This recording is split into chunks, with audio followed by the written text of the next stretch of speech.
Saludos, bienvenidos a este su podcast, Variedades Ignacianas. Una vez más estamos por acá. Saludos, padre. Maciel, buenas, ¿cómo estás? Muy bien, gracias a Dios. ¿Y usted? Yo estoy contento, muy bien.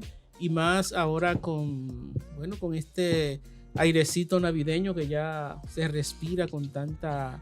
Bueno, se respira y se siente, ¿no? Con tanta alegría, porque es raro aquí en Dajabón.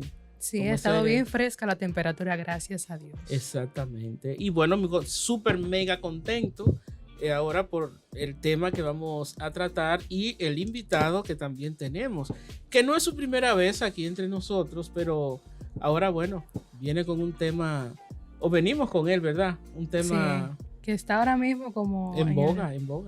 Exacto. Tema delicado, un tema que, bueno, hay que saber cómo explicarlo y por eso lo hemos traído a él. Y es nuestro querido padre Osvaldo Concepción, cariñosamente Chocolate. Padre. Muchas gracias, padre Maciel. Saludo a todas las personas que escuchan este programa. Y nos ven por las redes. Y sí. Claro, o sea, la maravilla de la tecnología. Exactamente. Van a ver personas como nosotros, ¿eh? Claro, pueden conectarse a través de las diferentes redes sociales para ver el programa. Así que muchas gracias por la invitación. ¿Cómo te está yendo, Osvaldo? Yo feliz, ahora que tengo más trabajo. Exacto. La última vez que te tuvimos por aquí fue explicando un poquito todo ese quehacer social de los jesuitas, tú como encargado, ¿no? de todo lo que es esa parte social, ¿no? De los jesuitas aquí en República Dominicana. Exacto, yo llegué engañado a Dajabón, ahora me dieron un país. Bueno, no eres ni el primero ni serás el último, ¿verdad? Y eso, bueno, pero bien, contento, hay un equipazo de gente que está fajada trabajando en los diferentes centros sociales. Eso da mucha paz. Qué bueno. Maciel. No, veo a Chocolate que incluso le preguntaba detrás de cámara cómo van las cosas ahí por el montaje. Me dice, no, le estaba buscando mucho trabajo aquí a los nuevos encargados. No, y yo he ido y la gente ahí se ve contenta. Con mucho trabajo, sí, pero muy contenta. Tenemos un nuevo coordinador aquí en Dajabón, que es el diácono Carlos. Entonces, perfecto, sí. Coordinando el trabajo acá. Nuevas coordinadoras también en Santo Domingo, que es una chica, Génesis. Estamos negociando a ver si unas monjas se quieren meter también en el negocio. O sea, que tú quieres abarcar. Sí. Mira, dejémoslo ahí mejor, porque es que no vaya a ser cosa que me digan, ¿y tú también quieres callar? Porque uno no sabe. Nos llevamos a Aquiles para allá. Ay. Oye, eso. Ay. Osvaldo, fíjate, te hemos invitado para que tú compartas un poco con nosotros, porque sabemos que eres instruido, ¿no? En todas estas cuestiones, bueno, filosóficas, teológicas de la iglesia.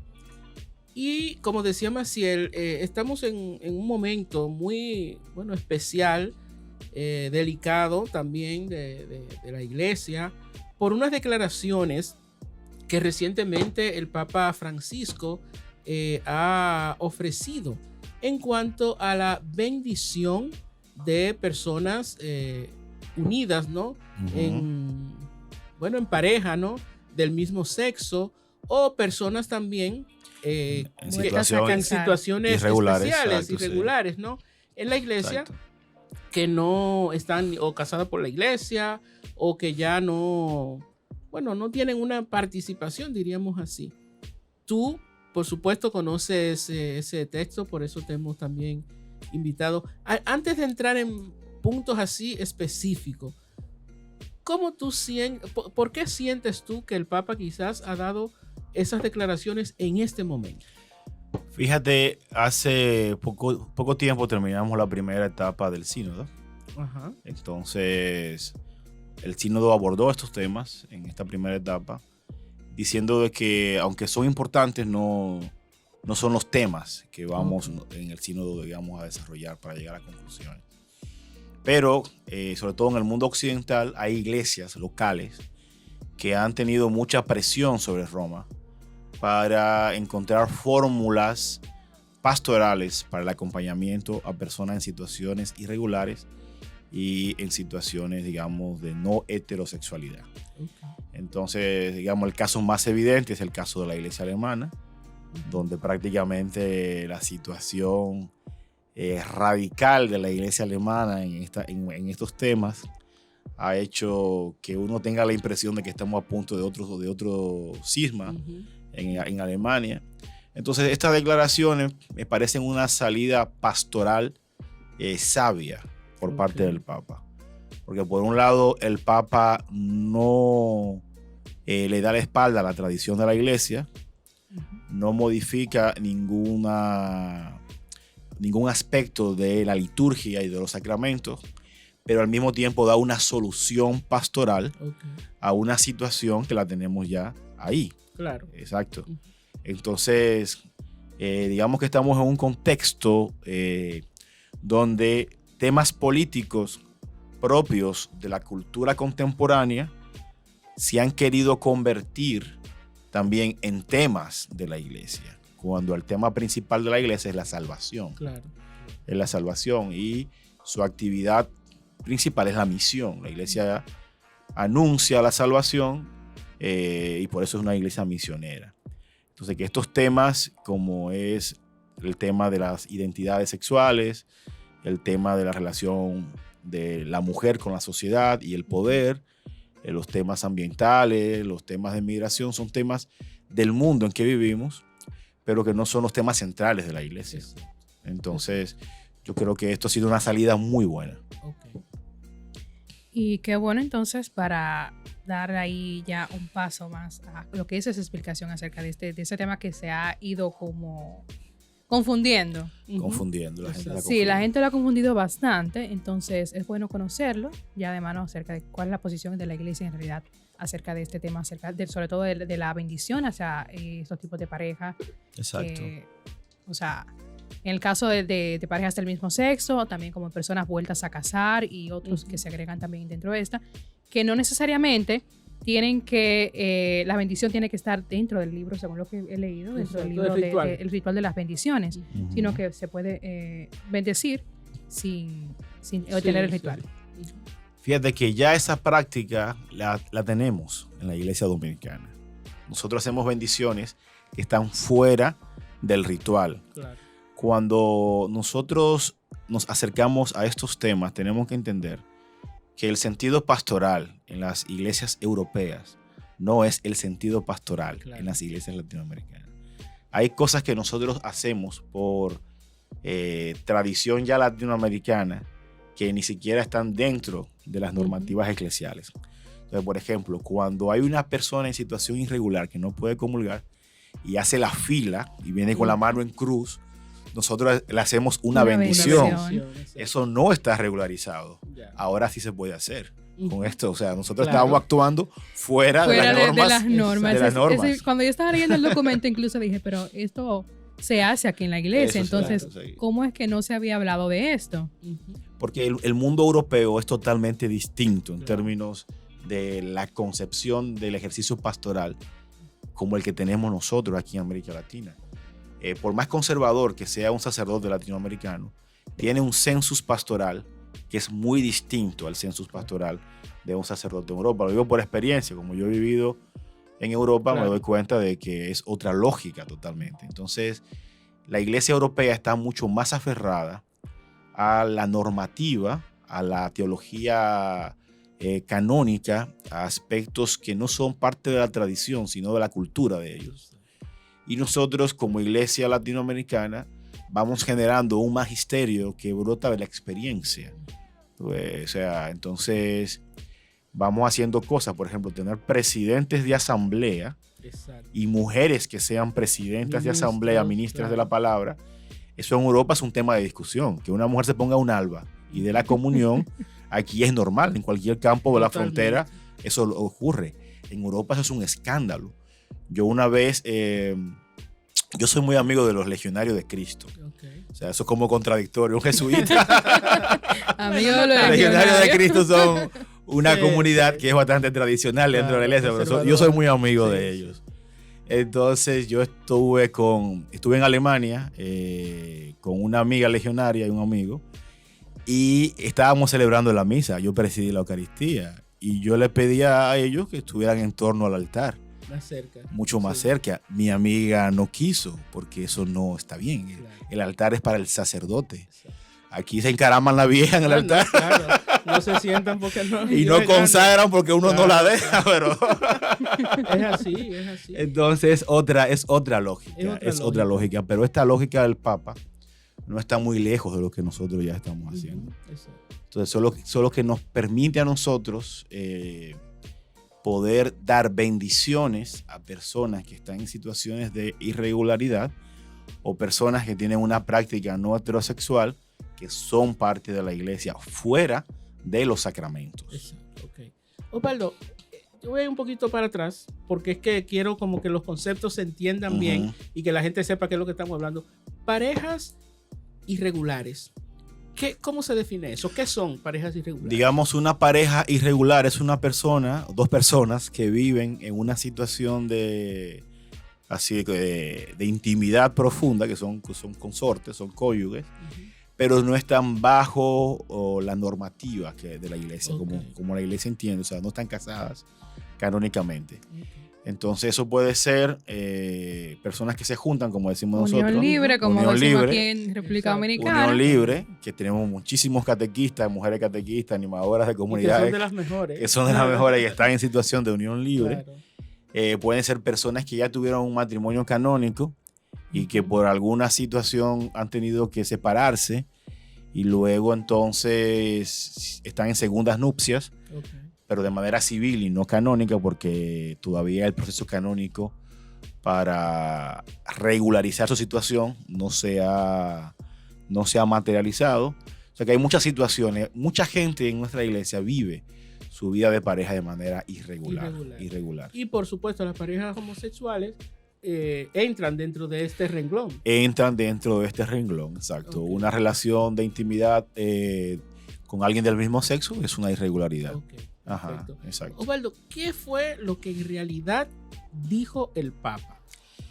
Muy bien. El Papa, en el documento que se llama, que es una declaración, o sea, que no, es una declaración, se llama Fiducia Supplicans, o sea, implorando confianza se llama. Va desarrollando esto en diferentes puntos y va tocando los puntos relacionados a la doctrina de la iglesia, diciendo que la doctrina no se cambia, seguimos igual con la doctrina del matrimonio. Explica de que este documento tiene un sentido pastoral y es un enfoque pastoral de la bendición, no es un enfoque litúrgico ni canónico, es un enfoque pastoral y orientado a personas en situación de irregularidad. Explica que se deben evitar confusiones. ¿Qué quiere decir que se deben evitar confusiones? Que si alguien me dice a mi padre, yo me voy a casar por el civil para que usted me dé la bendición, o a un diácono, no se puede. Para que la gente no confunda que es un matrimonio, que es un matrimonio católico. O si en la misa hay una pareja homosexual que quiere tener la bendición, tampoco se puede. En cualquier sacramento no se le puede dar la bendición a una persona irregular, para evitar el escándalo también. Eso lo pone el Papa muy claro. Ahí el Papa también especifica cuál es el papel de la iglesia. La iglesia tiene como papel acoger y acompañar a todos en su búsqueda de Dios. Y a todos se refiere a todos. O sea que también una persona en situación de irregularidad, ya sea porque su relación de pareja ha fracasado y ha tenido que reconstruirse, o porque su orientación sexual no le permite tener, digamos, una regularidad católica, también está en una búsqueda de Dios. Y nosotros también tenemos que acompañar a las personas en esa búsqueda de Dios. También hay un llamado por parte del Papa, sobre todo a los sacerdotes, para tener una sensibilidad pastoral. O sea, como pastores nos deben preocupar las ovejas, y el buen pastor va detrás de la oveja perdida. Entonces, no es tanto la forma, aunque este documento nos brinda elementos para la forma, es la persona, y de ahí brota entonces la sensibilidad pastoral. Y bueno, la enseñanza del Papa en la declaración, que el Papa Francisco nos invita a la misericordia en este documento. Entonces, básicamente es lo más importante. Exacto. Con eso él concluye con una invitación a la misericordia, que es parte de lo que él ha venido desarrollando también en su magisterio Porque es importante que sepamos nosotros que Dios es misericordioso, lento a la cólera y rico en piedad, en piedad. y clemencia. Exacto. No podemos nosotros caer en una iglesia que sea fariseica, ¿no? Exacto. O sea, que esté mirando simplemente la norma y no a la persona, ni las posibilidades en que Dios se nos quiere revelar. Entonces, yo creo que una cosa importante que nosotros también, la que debemos insistir, bueno, y nosotros como sacerdotes, ¿no? Como iglesia en general, que esta declaración y muchas de las que el Papa Francisco también ha hecho, la apertura de muchos obispos, sacerdotes, no quiere decir que es que se haga todo lo que sea, que no importa, que lo importante es que seamos abiertos. La misericordia de Dios es para que todos hagan lo que les dé la gana. No se trata de eso, sino más bien la iglesia siempre busca orden, ¿no? Un orden y un... en este tiempo se usa mucho la palabra protocolo, ¿no? Un protocolo, ¿no? Que está establecido y que esas cosas se cumplan. Yo a veces cuando me quieren como distorsionar un poquito, por ejemplo, los sacramentos, yo digo, y cuando, no, que esto se puede hacer. Ok, ¿por qué hacen esto y por qué lo otro? Y cuando tú vas a buscar trabajo en una empresa, tú eres que pone las normas de esa empresa. La iglesia tiene sus normas, no es perfecta. Exacto, entonces desde ahí es importante que la gente también comprenda. No se trata de que que todo el mundo haga lo que le dé la gana. Tampoco de que seamos tan cerrados que no lleguemos a practicar la misericordia. Correcto. Aquí hay que aclarar una cosa. Aquiles fue quien me dio la clase para aprender a utilizar el misal. Eso de que paciente con Aquiles hace algo. Y también, o sea, que a los señores obispos, si escuchan este programa, con Aquiles fue que yo aprendí a casar, a bautizar. Él ha superado ahora al maestro, ¿eh? Y a celebrar la misa. Él fue el profesor de eso para mí. Él ha superado, señores. No le crean. Así mismo, yo creo que tú tienes razón, o sea, no creo, tienes razón en el sentido de que las normas, el derecho canónico, lo que quiere darle orientación al modo correcto de hacer las cosas. Es importante entender eso, de que la iglesia es una iglesia de orden, es una iglesia que ayuda al orden, y justamente cuando los obispos y los papas se posicionan sobre temas particulares, lo que quieren es ayudar al pueblo de Dios a poder manejar situaciones concretas de la manera más crística posible.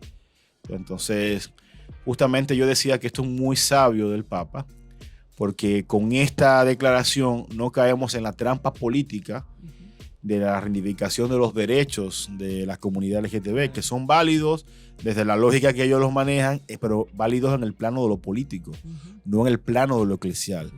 La iglesia no puede caer en esa trampa de creer que su misión es defender los temas políticos del mundo. Su misión es anunciar a Cristo y que a través del conocimiento de Cristo la gente se salve. Esa es la misión de la iglesia. Pero somos una iglesia en un tiempo y en un contexto. Entonces las preguntas del tiempo y del contexto en que vivimos tocan a nuestras puertas y hay que darle una respuesta desde la tradición, el magisterio y las sagradas escrituras y la palabra de Dios. Entonces yo creo que aquí estamos teniendo nosotros la manera concreta, un documento donde realmente el Espíritu Santo está hablando a través del Papa, en el que nosotros nos mantenemos firme a la tradición, firme al modo en que entendemos algo tan sensible como la unión, el matrimonio, y también, pero al mismo tiempo respondiendo a nuestro contexto. Y tomando en cuenta también que, o sea, que si una persona se acerca a un sacerdote o a cualquier otro religioso pidiendo la bendición, o sea, no hay por qué negársela, porque igual somos hijos de Dios y por alguna razón le estamos pidiendo, porque queremos acercarnos de algún modo o sea, tener una cercanía más con Dios. Y también ir viendo cómo mejorar sobre todo nuestras acciones. Así es, Maciel. Yo creo que tú tienes también ahí, acertaste en el enfoque de este documento, en el que ahora esa bendición no se le niega a ningún ser humano. Todos somos hijos de Dios. Entonces, sin importar la situación en la que tú te encuentres, también Dios te bendice. Así es. Entonces, Dios te bendice. Que no se ve tan claro en la iglesia latinoamericana, pero realmente en Europa que son un poquito más radicales en este sentido. Son más tradicionales. O sea, hay curas que no, o sea, Que no lo van a hacer. no, exacto. Por la calle, cuando una persona se te acerca, tú siendo sacerdote, y ellos saben, te piden, Padre, la bendición. Claro. Aquí tú les das la bendición. En otros contextos más tradicionales, hay curas que no le dan la bendición a la gente que está en una situación de irregularidad. Imagínate, si nosotros hacemos esto, la mitad de la parroquia se queda sin ser Totalmente. bendecida. Osvaldo, ¿cuál tú crees que puede ser la reacción del pueblo, de los feligreses, ante esta situación? Si como iglesia o como iglesias en el mundo podemos de manera pedagógica explicar bien lo que tiene el documento, el contenido del documento, va a ser una reacción de alegría. Okay. Porque esas personas que están en situaciones irregulares son a veces nuestros hermanos, Claro. son a veces nuestros primos, a veces nuestros propios padres. Claro. Yo tengo compañeros sacerdotes que sus papás viven en situación de irregularidad. Claro, es así. Yo tengo un compañero, entonces estas personas que son homosexuales son nuestros amigos, Claro, son nuestros claro, vecinos, compañeros de trabajo, por supuesto. son nuestra familia también. Claro. La mayoría de nosotros tenemos Claro, algún por pariente supuesto. que tiene alguna tendencia no heterosexual. Claro, por supuesto. Entonces, Amigos amigos y también, amigas. gente cercana. O sea, que Claro. esto no es un mundo lejano, no son gente de otro planeta, son Claro. gente con la que vamos a convivir. Entonces, esto es motivo de alegría si logramos tener realmente el sentido pedagógico de explicar en qué consiste este documento, porque así también esa gente que queremos es bendecida. Claro que sí. También. Yo creo que lo importante, y nosotros, bueno, como Radio María, un medio de comunicación, tenemos el compromiso de siempre decir la verdad y decir la verdad con calidad. Entonces, para mí es muy importante que tú estés aquí compartiendo esto con nosotros, porque lamentablemente hay muchos medios de comunicación que distorsionan la verdad y buscan ciertos intereses, ¿no? Muy particulares. Yo te contaba también fuera de cámara, como decía ahorita Maciel, que por ejemplo hay ya fotografías montadas, por supuesto, del Papa con banderas de, ¿cómo se El llama? movimiento Del movimiento LGBT. LGTB, exactamente, y todo eso. O sea, yo no diría que el Papa, porque el Papa, empezando su pontificado, dijo, ¿quién soy yo para juzgarlo? Me recuerdo yo, ¿no? Hace mucho que lo dijo. No creo que el Papa echaría para atrás, sino que sigue también en ese sentido. Pero otra cosa es poner, tanto en el Papa como en cualquier persona, cosas que no han sido verdad, ¿no? Y este documento, como tú decías, es esperanzador. Yo veo esperanza también aquí, Claro. alegría, agradecimiento también. Y entonces, para mí, es importante no distorsionarlo. La verdad es esto, o sea, el Papa lo que ha dicho es lo que estamos compartiendo aquí, y es para nosotros bien entenderlo, para luego bien explicarlo también a otras personas. Entonces, en ese sentido, es nosotros tratar, ¿no? de ver cómo las cosas pueden ir, bueno, mejor, en bien en mejor subiendo, como diría San Ignacio, y que nosotros podamos también convertirnos en esos entes que puedan también compartir estas cosas que son importantes para la gente. A mí me da mucha tristeza cuando yo veo por las redes sociales católicos decir que el modo pastoral en que el Papa ha asumido su pontificado es signo del diablo, o Satanás se ha metido a la iglesia. O sea, hay un grupo de católicos radicales de eso que quieren volver a la misa en latín y a la sotana y todas esas cosas, que no está mal, la sotana no está mal, ni la misa en latín. Lo que está mal es no reconocer en el Papa que es el vicario de Cristo. Claro. Entonces ahí le falla la tradición. Claro. O sea, parece que mientras, o sea, ahí vemos también la cola serpentina, porque justamente atacar el papado es atacar la unidad de la iglesia. Claro, por supuesto. O sea, cuando hay un católico que toma una postura en contra del Papa, es en contra de la iglesia, porque la iglesia es la barca de Pedro y el Papa es Pedro en medio de nosotros. Exactamente. Y yo creo que lo importante es también asumir, tú decías, la tradición y toda esa cuestión. Pero señores, lo que Dios hace posible en la iglesia, y más colocar a un papa, yo creo que no es una cuestión únicamente política, sino que el espíritu algo tiene que ver en eso. Entonces, es también como esa confianza, ¿no? Ese esperar en que esa acción divina va a actuar. Y como tú decías, lo importante de las diferencias, ¿no? Culturales, regionales que se dan. Para nosotros aquí, como tú decías ahorita, en América Latina, esto no es ningún escándalo, por decirlo así. Y no es una novedad tampoco. Y no es una novedad, exactamente. En otras sociedades sí, bueno, pero la iglesia por eso es católica, universal. Hay de todo. Así como el símbolo de los apóstoles con Jesús. 12, un símbolo, pero ¿qué 12 que eran diferentes? ¿Qué 12 que hacían cosas totalmente, algunas incluso contrarias a lo que Jesús buscaba y esperaba? Mientras Jesús le predicaba y le instruía para que todos fueran unos, no, otros querían los primeros puestos. Mientras uno quería tener clara la cosa y por eso dudaba, Jesús lo invitaba a la fe. O sea, ¿por qué nosotros entonces querer volver como a esas situaciones que no hablan de lo que Dios quiso desde el principio? Claro, así es. Fíjate que este es un momento de mucha confusión, en el que aspectos de la vida personal se convierten en temas del ámbito público político. La sexualidad es algo personal y es un tema político y es un tema público. Sí. Entonces, digamos que los campos de batalla de lo público y de lo político han descendido al aspecto de la moralidad. Entonces, por eso mucha gente se siente movida emocionalmente a temas que generan confusión. El tema de la heterosexualidad, el tema de la homosexualidad es un tema que divide, es un tema político, pero es un tema moral también, tú ves.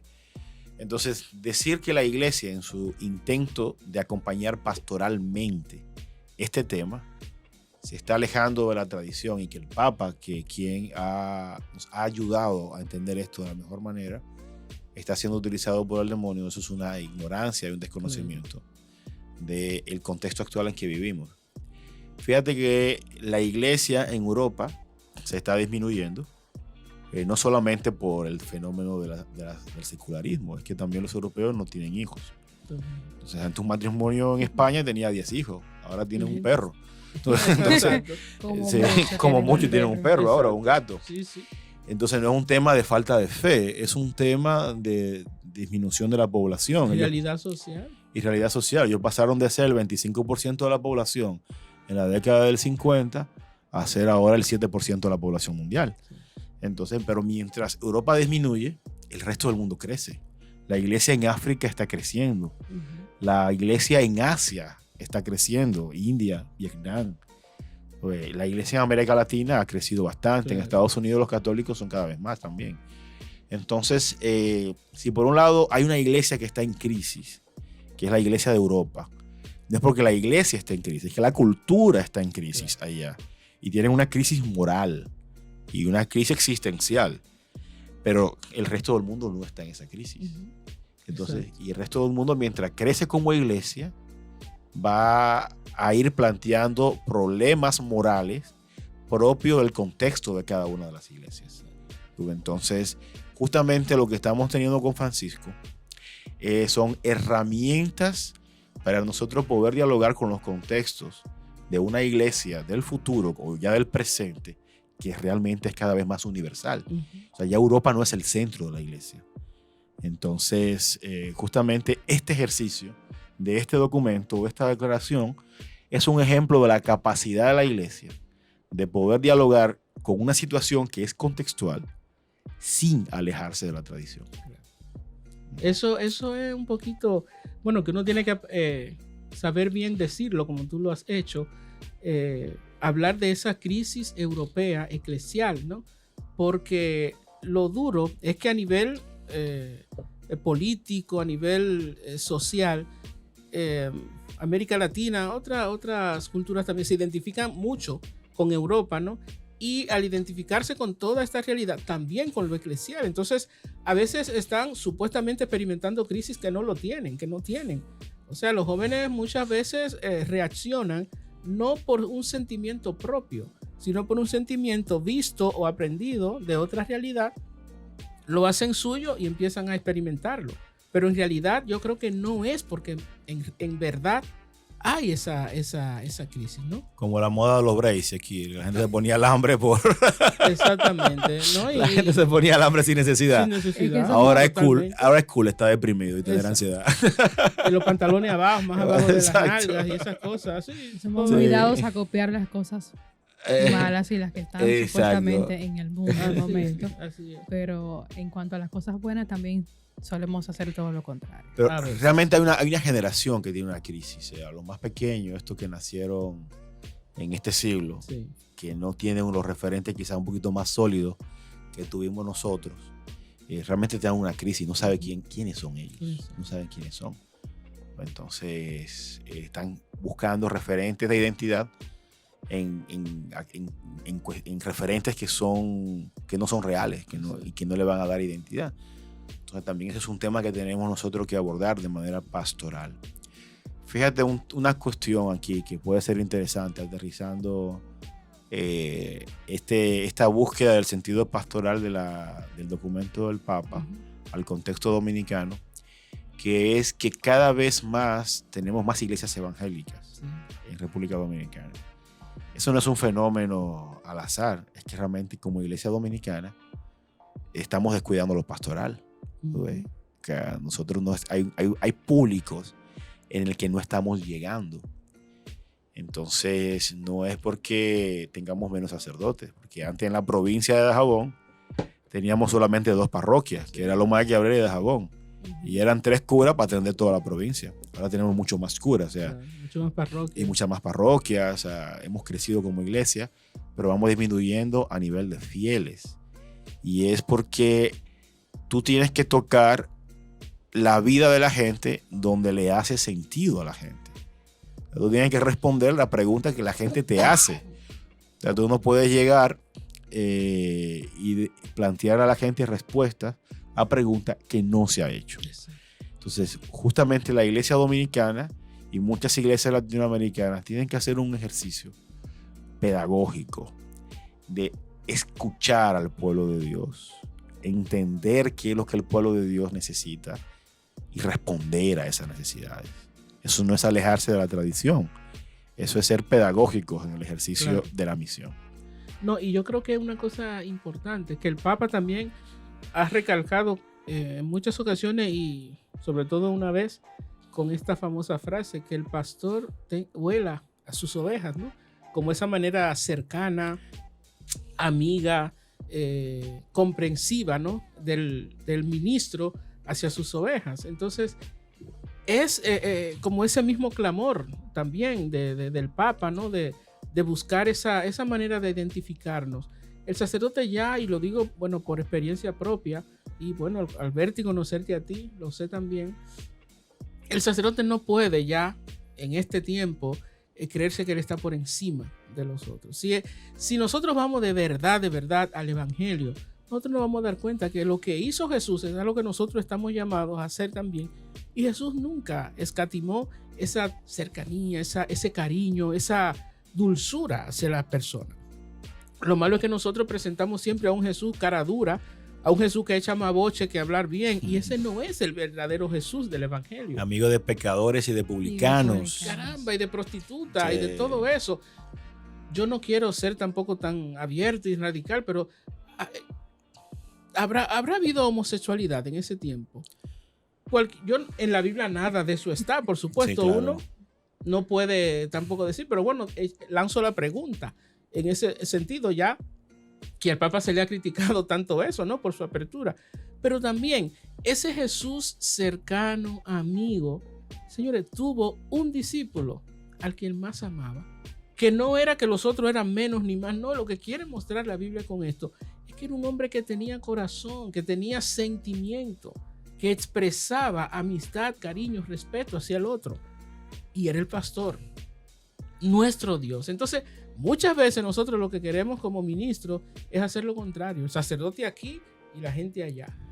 El tema de la afectividad en la iglesia, básicamente como tú lo mencionas, es un tema también, una tarea pendiente que tenemos. Claro, o sea, claro. En la iglesia tenemos un tema complejo con relación a la sociedad liberal en la que vivimos, Sí. con las diferentes posibilidades de realización de la sexualidad, y al mismo tiempo una moral que está definida. Entonces, ¿cómo conjugar eso de manera práctica? Claro. Entonces, nuestro Señor Jesucristo es un Señor, un Dios hecho hombre con una afectividad a flor de piel. Sintió lástima, sintió compasión, él sentía, se compadeció, lloró. Ante la muerte de un amigo. Hay una estructura emocional, una estructura afectiva, ¿no? El discípulo amado se recuesta del pecho de Jesús. Entonces, hay un modo crístico de vivir la sexualidad que tenemos que aprender. Ahora, no podemos tenerle miedo a la sexualidad. Si tenemos miedo a la sexualidad, entonces la sexualidad se convierte en un monstruo. Claro. Y los monstruos se destruyen. Claro. Entonces, tú peleas contra el monstruo. Claro. Pero entonces todavía hay una tarea de parte de la iglesia y vemos que sí es un tema. La sexualidad en la iglesia es un tema que tenemos todavía pendiente. Vemos los casos de abuso sexual, por ejemplo, o figuras importantes que han sido referentes teológicos y espirituales en la iglesia, luego acusados de abuso. Claro. Pedofilia, sí, pedofilia. La pedofilia es lo de menos, también otras formas de abuso sexual. Sí, sí. Entonces, sí tenemos un tema con la sexualidad. Entonces, yo creo que este documento del Papa nos está ayudando a aprender a dialogar. No podemos tenerle miedo a lo humano. Claro. Sí, o sea, porque somos humanos. Somos humanos, no podemos tenerle miedo. O sea, tenemos que dialogar. Y somos seres sexuados. Y la sexualidad tiene diferentes formas de manifestarse. Y todas las formas están bien. Ahora, no todas las formas hacen parte de la tradición de la iglesia. Exacto. O sea, ahí que está la creatividad y el ejercicio teológico de dialogar con esas diferencias. Exactamente. La iglesia ha sido enfática en este documento en cuanto a su posición acerca de la doctrina acerca del matrimonio. Entonces, ¿qué dice específicamente la iglesia acerca del matrimonio? Porque quizás muchas personas no conocen cuál es la posición de la iglesia acerca del matrimonio. La teología, claro, la teología del matrimonio. Primero, el matrimonio en la iglesia es una unión sagrada e indisoluble. O sea, que son dos personas que se unen. Yo creo que ahí en esa hojita yo te pasé, hay un texto, por ejemplo, que quizás podemos leerlo. Hay una cita de Mateo, en el capítulo 19, versículo 6, que dice... Y dice, así que ya no son dos, sino una sola carne. Por tanto, lo que Dios ha unido, no lo separa el hombre. Entonces, por eso el matrimonio es indisoluble, porque es una unión entre dos personas para convertirse en una sola carne. El mundo en que vivimos hoy nos quiere decir que nosotros podemos constantemente estar optando, que no hay una elección de vida que sea para siempre. El modo en que la iglesia ve el matrimonio no es una camisa de fuerza ni una esclavitud, sino es una dimensión metafísica en la que yo dejo de ser yo y nos convertimos en un tú y en un yo. Ni un probar. Déjame ver. A ver si me da bien. Déjame ver. Sí. Entonces, justamente por eso también nosotros les pedimos a la gente que se van a casar que hagan un discernimiento. Que no se casen simplemente por las hormonas, sino que haya un discernimiento. Y es porque tú te vas a convertir en una carne con el otro. Luego hay una fidelidad procreativa y educativa, que ahí está el por qué la iglesia nunca va a aceptar el matrimonio homosexual. En Génesis 1:28, vamos a ver. Dice, sean fecundos y multiplíquense, llenen la tierra y sométanla. El pobre es muy bueno para eso. Bueno, Sí. No hay una cosa que embarace más rápido que un hombre sin trabajo. Entonces ahí está, hay una dimensión de la naturaleza del matrimonio. El matrimonio está orientado a la fecundidad, a procrear vida. Un matrimonio homosexual no genera vida. Entonces, justamente ahí está el por qué la iglesia siempre va a mantenerse del lado de la tradición.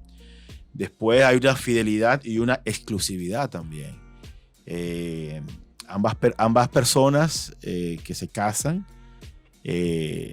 prometen la fidelidad uno con el otro y tener una práctica, un ejercicio de su afectividad y de su sexualidad de manera exclusiva.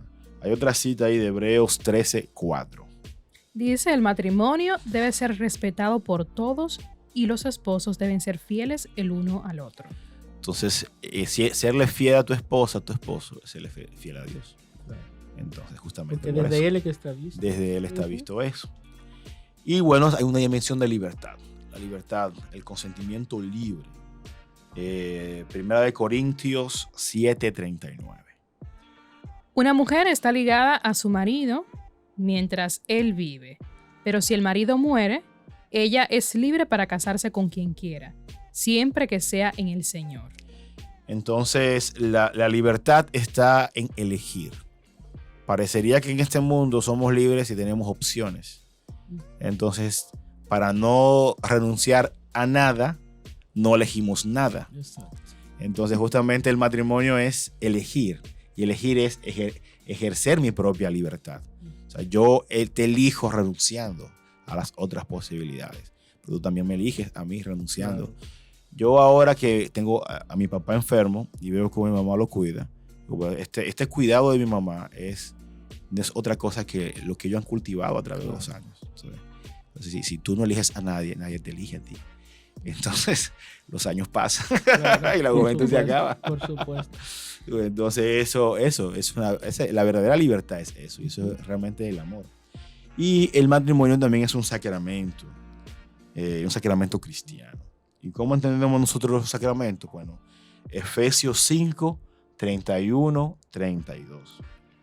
Dice, por eso dejará el hombre a su padre y a su madre, y se unirá a su mujer, y los dos serán una sola carne.